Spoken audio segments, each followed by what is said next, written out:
Yo, Kirara! Salamat sa pag-click sa upload natin ngayon. Bago natin simulan, paki-like mo naman ang video. Na-like mo na? Maraming salamat. Simulan na natin.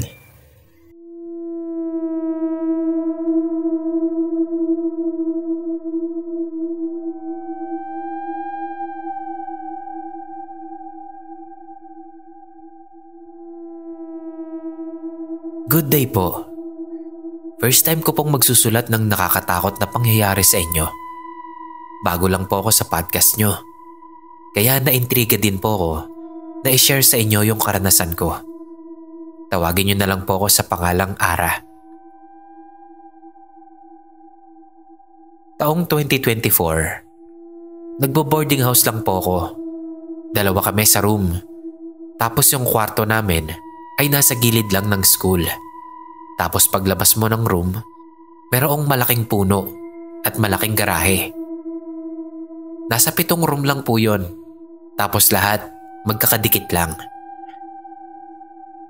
During summer po, hindi talaga ako madalas na umuwi sa amin. Tapos nung time na to, ako lang mag-isa sa room. Yung ka-boardmate ko kasi, nagbakasyon sa Manila. Tapos yung may tao lang na rooms, 3 lang. Yung pang-4 na room at yung katabi ko lang. Hindi naman po kami close lahat talaga, kaya hindi kami nagkakausap madalas. Tapos ayun na nga po, nung gabi na yon ng bakasyon, solo lang ako. As usual, late na ako natulog, mga 12 AM ata nun. Hindi naman ako takot mag-isa, nasanay na rin ako. Then around 2 AM, tulog na ako nito. Tapos napanaginipan ko yung sarili ko na kung ano yung itsura ko nung natutulog ako, ganun din yung itsura ko sa panaginip ko. Pati yung postura ko. Tapos biglang may kumatok sa pinto. Hindi ko po alam pero bigla ko lang pinagbuksan yung pinto. Tapos Boss Kira, hindi po ako makapaniwala sa nakita ko. Isang maitim na nilalang na may sungay. Mapula yung mga mata niya. Tapos yung paa niya, parang sa kabayo. At meron din siyang buntot. Pero yung kalahati ng katawan niya, Boss Kira, sa tao. Tapos matangkad po siya. Tinitigan ko lang po siya nun. Sa sobrang takot ko, napaatras ako. Tapos yung sumunod na nangyari ay may nangyari po sa amin. Ginahasa niya daw po ko. Hindi ko alam kung paanong nangyari yon. Nalaman ko na lang na paalis na po siya at bumalik siya sa harap ng malaking puno sa harap ng kwarto ko. At yung mas nakakatakot pa nito, yung sinabi niya bago siya umalis. Babalik daw po siya ulit ng 2:00 ng madaling araw kinabukasan. At pagbuksan ko daw po ulit siya ng pinto. Tumango lang po ako nun. Tapos, bigla na lang akong nagising na umaga na. Eksaktong 8:00 na ng umaga. Sobra akong natakot nun. Pero binaliwala ko na lang kasi akala ko dala lang ng pagod o sa kakabasa ng manhwa. Sinabi ko po yun sa boardmate ko doon sa pang-4 na room. Natakot din po siya at sinabi niya na mag-pray lang daw ako bago matulog at uminom ng maraming tubig. Sumapit po ulit ang gabi.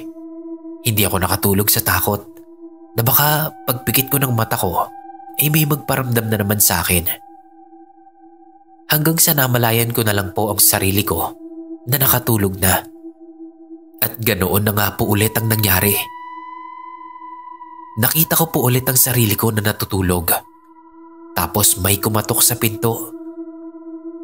Sobrang takot ko po noon kasi pagbukas ko ng pinto, Yung nilalang na yun na naman yung nakita ko. Nakangisi po siya sa akin at ang sabi niya, "Diba sabi ko sa iyo babalik ako?"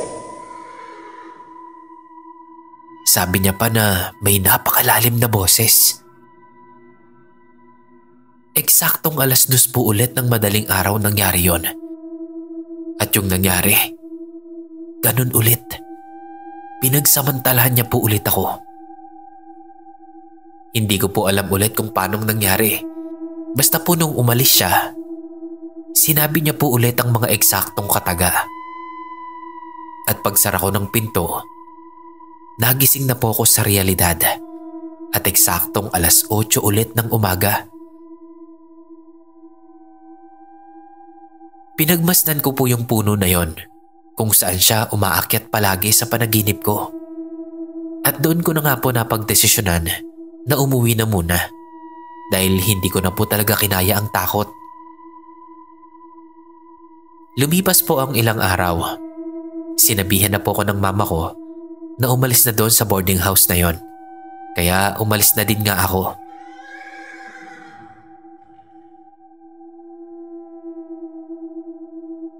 Sunod po na boarding house na napuntahan ko, solo room na lang po ako.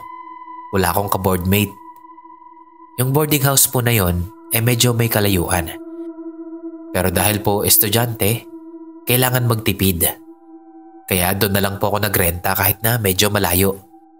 Mas mura po kasi doon, tapos solo lang ako. Unang gabi ko po roon, nahirapan akong makatulog. Hanggang sa sumapit na lang ang umaga na hindi ko alam kung nakatulog ba ako o hindi. Pero napansin ko na may mahapdi sa legs ko nung naligo ako. Doon ko po nakita na may mga kalmot ako sa paa. Nung una natakot ako, pero binaliwala ko na lang din yon. Inisip ko na lang na baka pusa ko yon. Kahit na yung pusa ko bagong gupit yung kuko.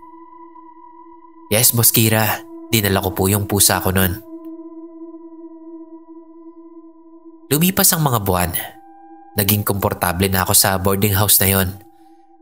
Hanggang sa nung gabi na yon, yung boyfriend ko po ay dumating ng 10 p.m.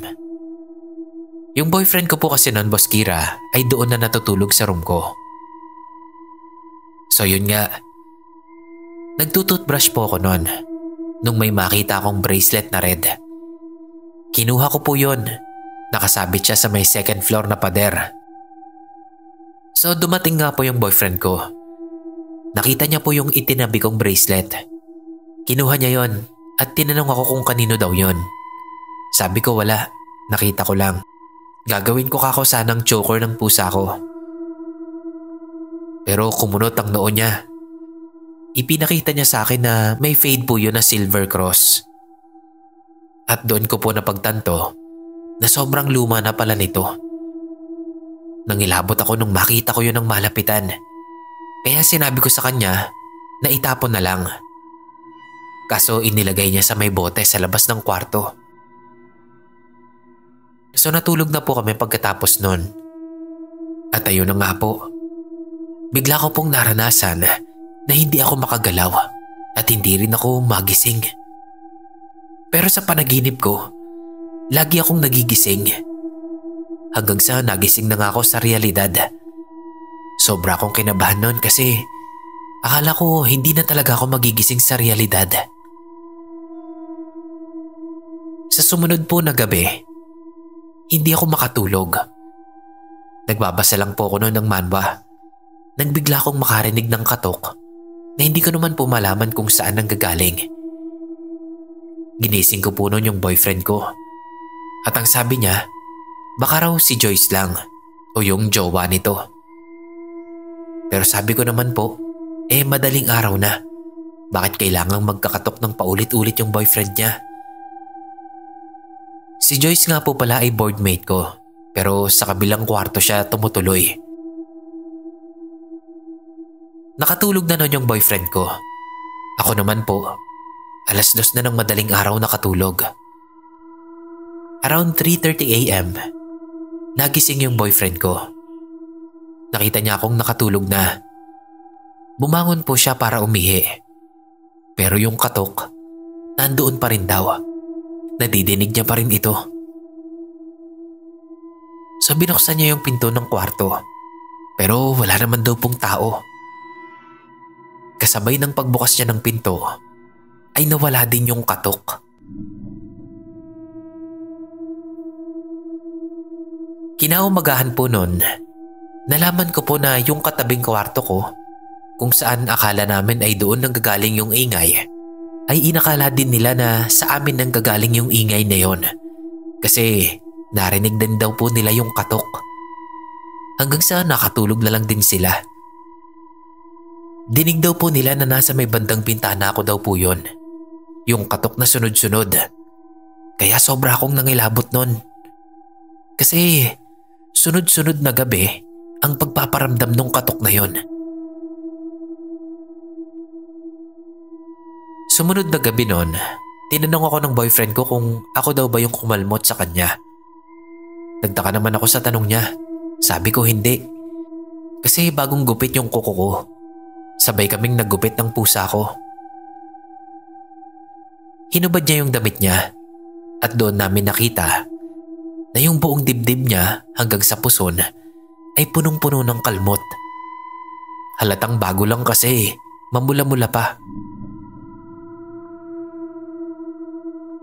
Ipinakita po namin yon sa boardmate namin at pati sila natakot din. Kasi natulog lang naman kami at paggising puno na ng kalmot ang katawan. Sunod-sunod pa po na gabi ang lumipas.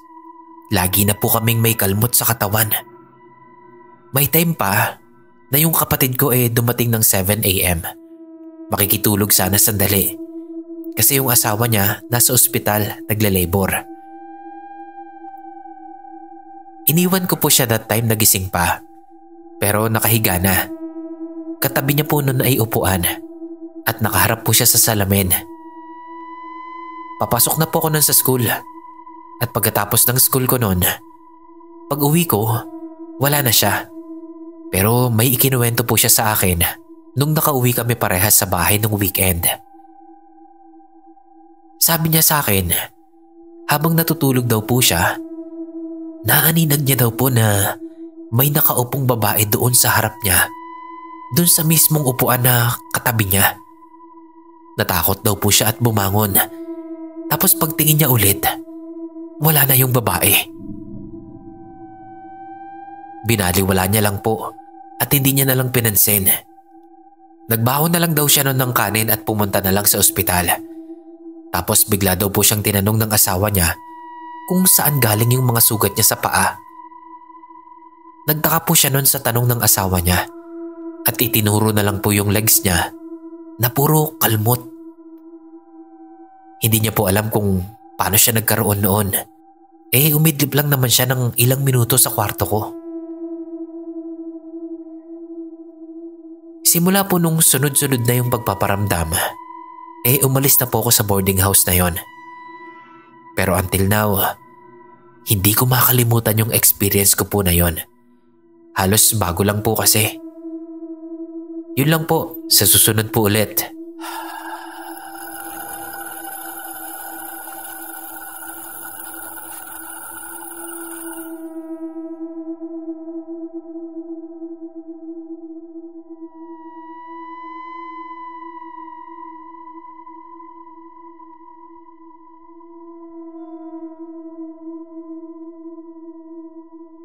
Hi Boss Kira. Share ko lang sana yung story ko na to. Dito ako naninirahan sa Canada for almost 3 years na. Pero nung nasa Pilipinas pa ako, mahilig na talaga akong manood ng mga horror movies. Even magbasa sa Wattpad.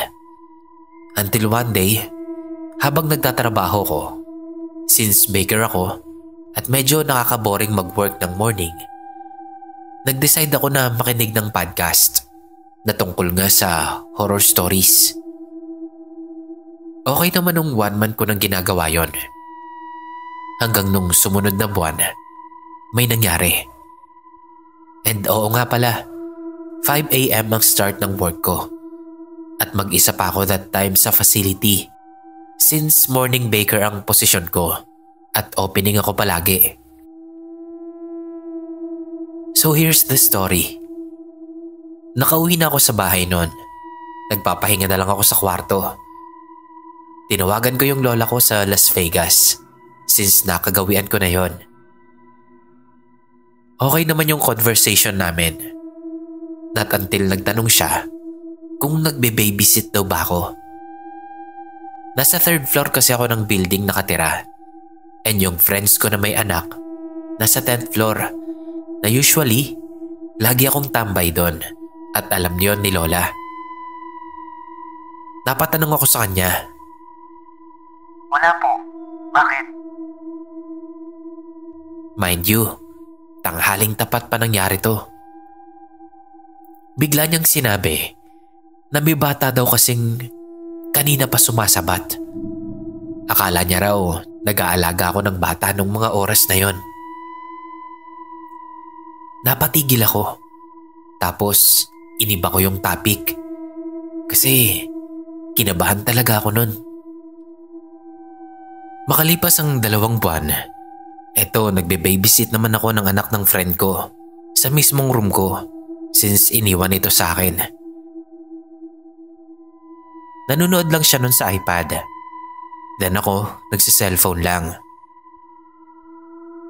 Nag-Netflix kami nun. Nanood kami ng Crybaby na show sa Netflix. Tapos, tumingin siya sa likod niya na para ba siyang may tinitignan. Bigla niyang sinabi sa akin na si Crybaby daw ay nasa likod at nanonood din. Bigla ko na lang sinabi sa kanya na huwag siyang makikipag-usap sa kahit kanino. Kundi, dadalhin ko siya sa taas kapag ginawa niya yon. Tumigil naman siya. Pero after like 20 minutes, nag-decide ako na dalhin na siya sa unit nila. Then after ng ilang weeks, mula sa unit nila, bumaba kami sa room ko since kukuha siya ng candy. Pero nasa elevator pa lang kami. Nagtanong na siya kung nasa room ko pa rin daw ba yung kapatid ko. Napatingin ako. Sabi ko no. Kasi lahat ng kapatid ko nasa Pilipinas at ako lang ang nasa Canada.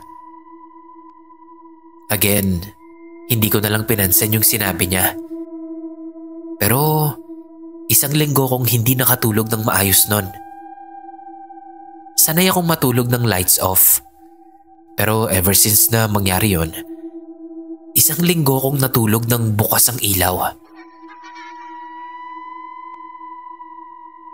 Dahil hindi ko na kinaya yung takot, nag-start na akong i-bless yung room ko sa tuwing uuwi ako galing sa trabaho o kahit saan man.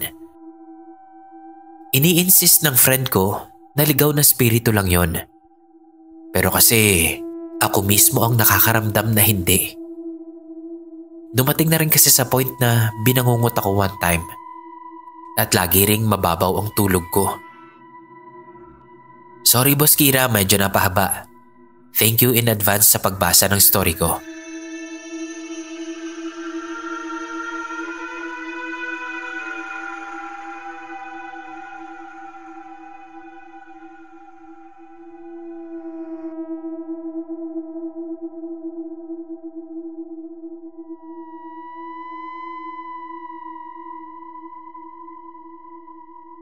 Hello Sir Kira. Nakikinig po ako sa mga horror stories mo dito sa Spotify. Gusto ko lang din i-share yung experience ko. Hindi ko na lang po sasabihin yung pangalan ko. Pero taga Bacolod po ako. Nangyari po ito noong high school student pa lang ako. Meron kaming maliit na panaderya. Pero nasa kabilang purok ito. Pero pwede naming lakarin papunta doon kung manggagaling ako sa bahay namin. Describe ko lang po muna yung structure ng bahay namin. Gawa ito sa kahoy. Kulay blue ang pintura sa labas. May mga grills sa bintana at pintuan namin. Kapag pumasok ka sa loob ng bahay, makikita mo kaagad yung sofa, TV, pati na yung kusina at CR. Sa dulo ng kusina, may hagdan paakyat. Yung pangalawang palapag ng bahay namin ay mayroong 2 kwarto. Yung isang kwarto sa kanila ng parents ko. Doon na rin natutulog yung kapatid ko. At ako naman sa kabilang kwarto. Yung hagdan pala namin ay maliit yung hakbang. Ipinagawang ganon kasi para sa kapatid ko. Gawa rin ito sa kahoy. Kaya kung may aakyat, maririnig talaga. Kapag nakaakyat ka na sa pangalawang palapag ng bahay namin, makikita mo agad yung terasa sa taas. May mga flower pots pa na inilagay doon ni nanay. At katabi naman ng terasa na yon ay yung room ko. So eto na nga po. Summer nun, kaya wala kaming pasok sa school. Kapag walang pasok, gumigising ako ng 9 or 10 na ng umaga. Isang umaga, nagising ako ng 9:30 AM. Pero hindi kaagad ako bumangon kasi nag-cellphone muna ako. Hanggang sa ma-open ko yung message ng nanay ko sa akin na nandoon na raw silang lahat sa bakery namin. Tapos yung susi ng bahay, iniwan niya sa may baba, nakapatong sa mesa. Matapos kong basahin yun, nag-scroll na muna ulit ako sa FB. Hanggang sa may narinig ako na may kumuha ng susi sa baba. Sure talaga ako na tunog ng susi yon. Kasi yung iniwan ng nanay ko, isang kumpol ng susi. Siguro nasa mga 15 hanggang 20 susi yon na nakalagay o pinagdugtong ng mga keychain rings. Maraming magkakasamang susi yon kasi kahit yung mga lumang susi na hindi naman na ginagamit, hindi pa rin itinatapon ng nanay ko. So yun na nga po. Nang marinig ko na kinuha yung susi sa mesa, inakala ko na dumating si nanay. Kaya lumabas kagad ako ng room ko para i-check. Pero noong nakadalawang hakbang pa lang ako pababa ng hagdan, napansin ko na agad na wala talagang tao. Kasi sarado yung mga bintana sa baba, pati na rin yung pintuan. Yumuko ako habang nasa pangalawang hakbang pa lang ako ng hagdan para tignan yung susi. Pero nandoon pa rin ito. Kaya naman nagtaka ako. Kasi nga, narinig ko talaga kanina yung tunog nito na parang ang may kumuha sa mesa. Nagkibit balikat na lang ako at inakalang guni-guni ko lang yon. Pagkatapos ay bumalik na ako sa room ko. Humiga at nag-cellphone ulit. Maya-maya, may narinig ulit ako na kumuha ng susi sa mesa. Kaya lumabas ulit ako. Pero nang tignan ko ulit yon, wala pa ring tao. Tapos yung susi, nasa taas pa rin ng mesa namin. Nagsalita pa nga ako. Sabi ko, "Nay, andito ka na po ba?" Pero walang sumagot. Hinayaan ko na lang ulit.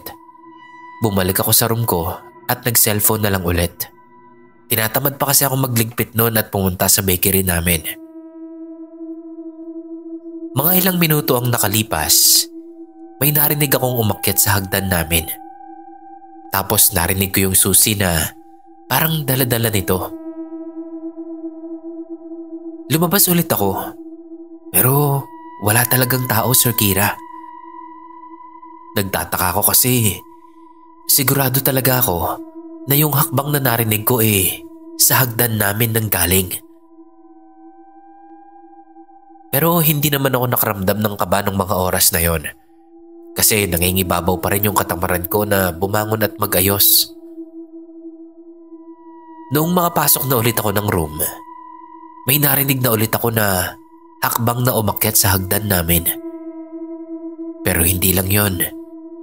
Narinig ko na nakarating ito sa harap ng room ko. Tapos humakbang papunta sa kwarto nila nanay. Lumabas ulit ako. Pabigla akong binuksan yung pinto ng room ko para sana gulatin o hulihin ang kung sino mang nangtitrip sa akin. Pero wala. Tapos pinuntahan ko yung room nila nanay. Pero pagbukas ko ng pinto, walang tao. Hindi pa rin ako kinabahan nun. Bumalik pa rin ako sa room ko. Pero maya-maya, nakarinig na naman ulit ako ng hakbang mula sa room ko at papunta naman ito sa room nila nanay. This time, hindi na muna ako lumabas. Pinapakiramdaman ko yung mga naririnig kong hakbang. Pagkatapos niyang pumunta sa room nila nanay, bumalik ulit siya papunta sa room ko. May nakita pa akong anino sa ilalim ng pinto ko na parang may tao talaga sa labas. Binuksan ko ulit yung room ko para tignan yung labas. Pero wala talagang tao. Doon na ako kinilabutan. Kinuha ko na agad yung cellphone ko at tinawagan yung kaibigan ko para lang may makausap ako habang palabas ako ng bahay. Hindi pa ako nakapagsuklay ng buhok nun, hindi nakapag-toothbrush at wala pa rin akong suot na bra. Pero wala na po akong pakialam that time.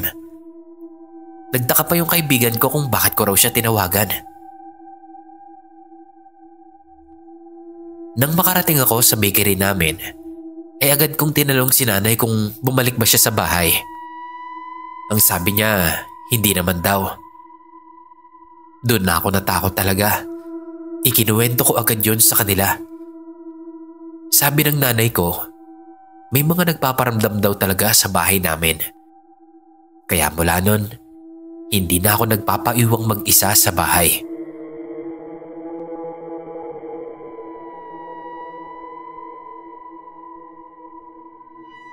Hanggang dito na lang po, Sir Kira. Sana po, ito na po yung una't huling kwento ko dito sa inyo. Nag-enjoy naman po akong makinig sa mga nginig stories nyo. Sa katunayan, palagi po akong tambay dito sa channel nyo. Pero ayoko lang na makaranas ulit ng paranormal experience. Yun lang po. Ingat po kayo at maraming salamat.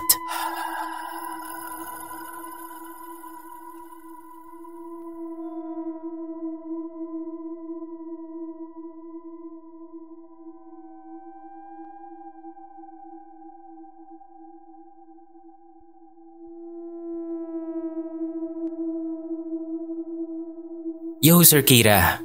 Tawagin niyo na lang po akong Jazz. At sana mapansin niyo po itong ikukwento ko.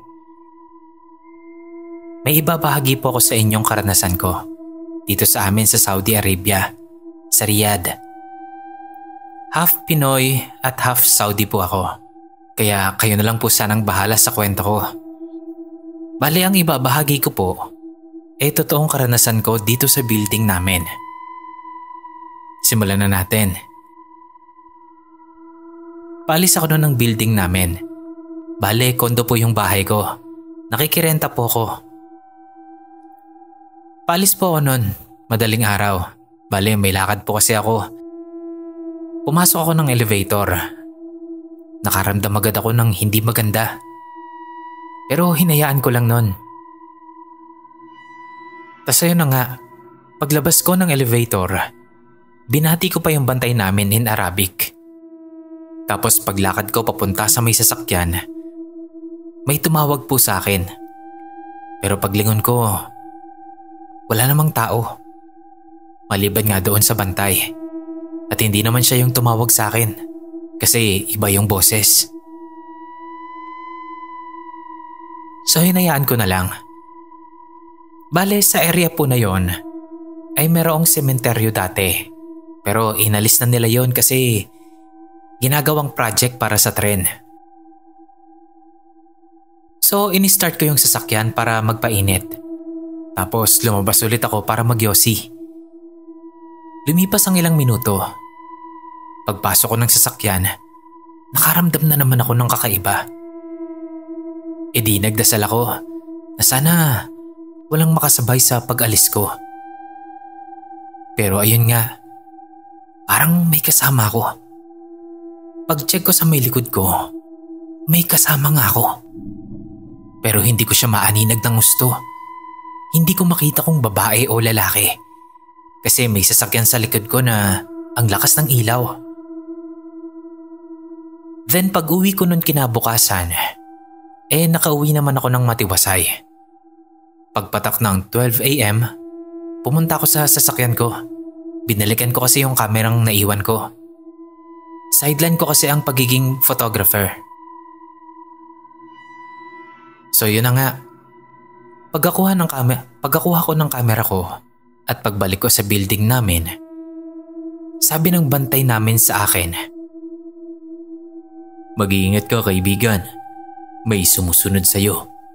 Simula pa kagabi." Sabi ko naman, paano niya nasabi? Ang sabi niya sa akin, nakita niya raw na may nakasabay ako sa lumang elevator. Bale, 4 po kasi yung elevator sa building na yon. Yung luma naabutan ko pa, way back 2010 pa yon. At yung dalawa naman po 2012. Natakot ako nun.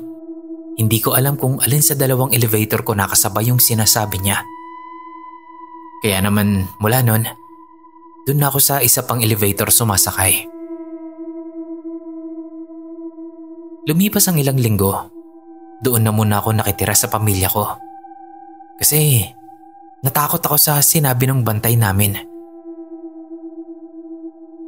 Pagkalipas ng ilang buwan, bumalik ulit ako sa building namin.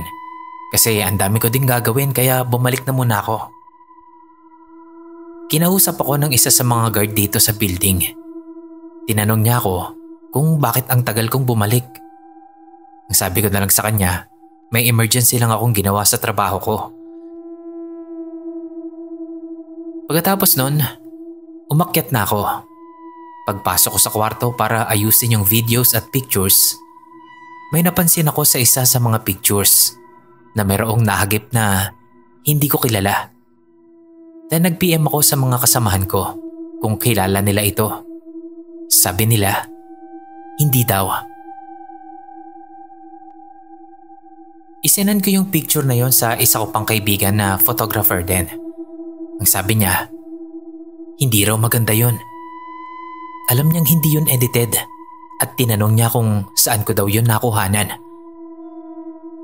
Sabi ko sa kanya, di doon sa isa naming kaibigan. Mahilig kasi kakong magpicture yon. Alam niya naman ang mga babae.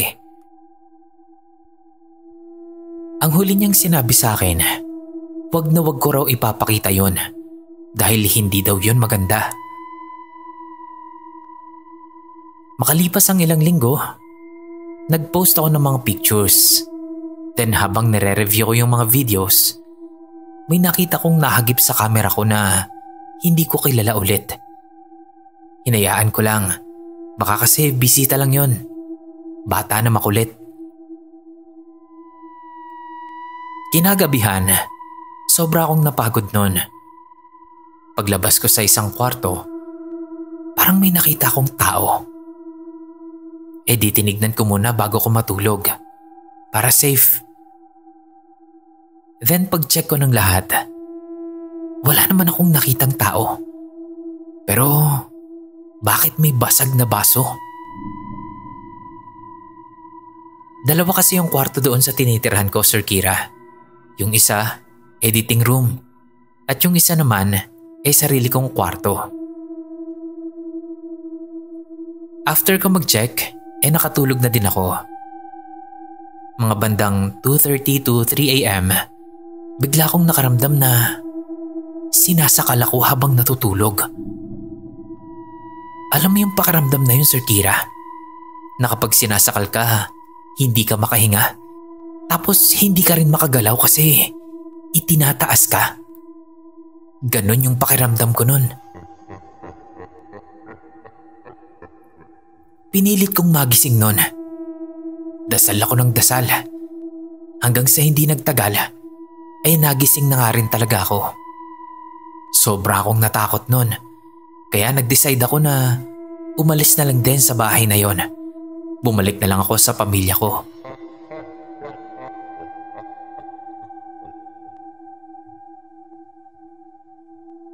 Hanggang dito na lang, Sir Kira. Sana maisama niyo ito. God bless po.